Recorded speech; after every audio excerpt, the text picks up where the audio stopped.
The Hillside Strangler, Scared Face, Angelo Buono Jr. uncover the darkest crimes, shocking mysteries, and real-life investigations. Welcome to Fame Files, Heart, where truth is more terrifying than fiction. Fame Files cover all the true crime stories of the whole world with you on this channel. Stay connected with us and keep watching daily true crime stories on Fame Files. The Hillside Strangler, The Twisted Crimes of Angelo Buono Jr. A true crime documentary. Los Angeles, the city of dreams. But in the late 1970s, it became a city of nightmares.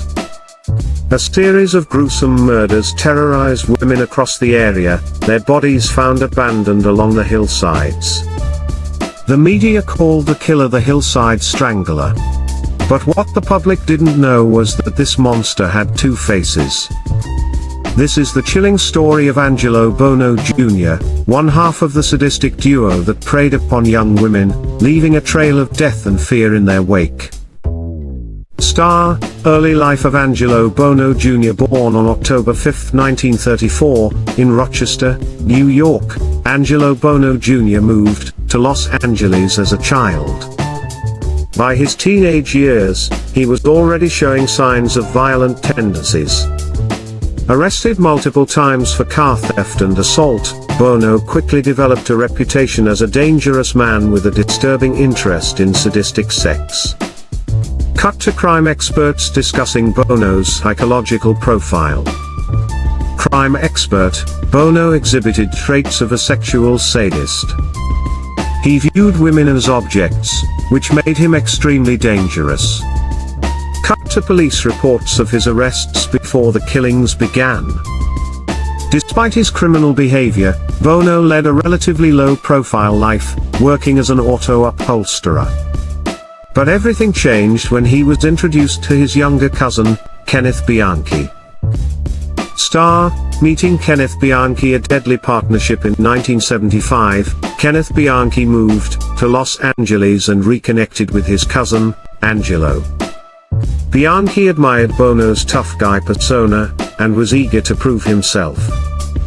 Together, the two embarked on a dark and twisted path, one that would lead to the brutal murders of 10 young women. From October 1977 to February 1978, bodies began appearing in remote areas of Los Angeles. The victims were young women, most strangled, their bodies left in humiliating positions. The killings sent shockwaves through the city. News reporter, the fear among women in Los Angeles is real. Police warn residents to stay vigilant, as the Hillside Strangler remains on the loose. But what police didn't yet realize was that they weren't searching for just one man. Star, the brutal killings. Buono and Bianchi posed as undercover police officers, using fake badges to lure unsuspecting women into their car. Once inside, the women were subjected to hours of unspeakable torture before being strangled to death.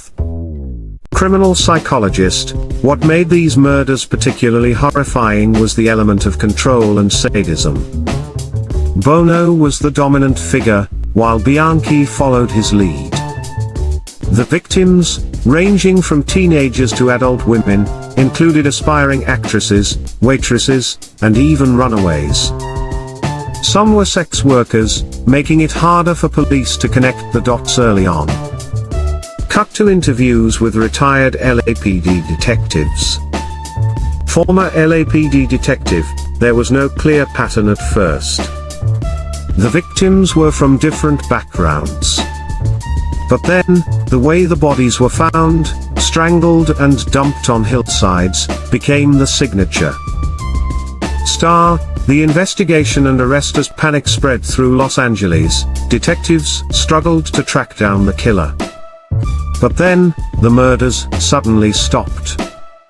Cut to footage of Kenneth Bianchi's 1979 arrest in Washington state. When Kenneth Bianchi was arrested for the murder of 2 women in Bellingham, Washington, investigators began to unravel the horrifying truth. Under police pressure, Bianchi attempted to fake multiple personality disorder but ultimately cracked. He named his cousin, Angelo Buono Jr., as his accomplice. Kenneth Bianchi, in court, Angelo was the one who planned everything.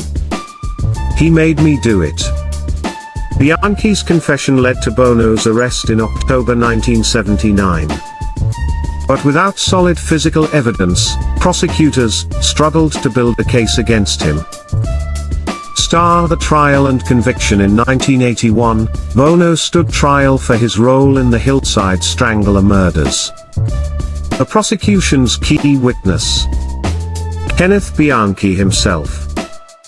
Legal expert, Bianchi was an unreliable witness, constantly changing his story. But the prosecution had other evidence, patterns in the victims' deaths, and Buono's history of violence. After a long and grueling trial, Angelo Buono Jr. was convicted on 9 counts of murder. In 1983, he was sentenced to life in prison without the possibility of parole. News anchor, today, justice has been served as Angelo Buono Jr. is sentenced to life for his role in the Hillside Strangler killings. Buono spent the rest of his life behind bars, dying of a heart attack in 2002. The case of the Hillside Stranglers remains one of the most terrifying crime sprees in American history. It revealed the true horrors of a deadly partnership, where one man's sadistic desires were amplified by the willingness of another to follow. Crime expert, had Bianchi never been arrested, these two men might have continued killing for years. It's a chilling reminder that sometimes, evil comes in pairs. Thank you for watching.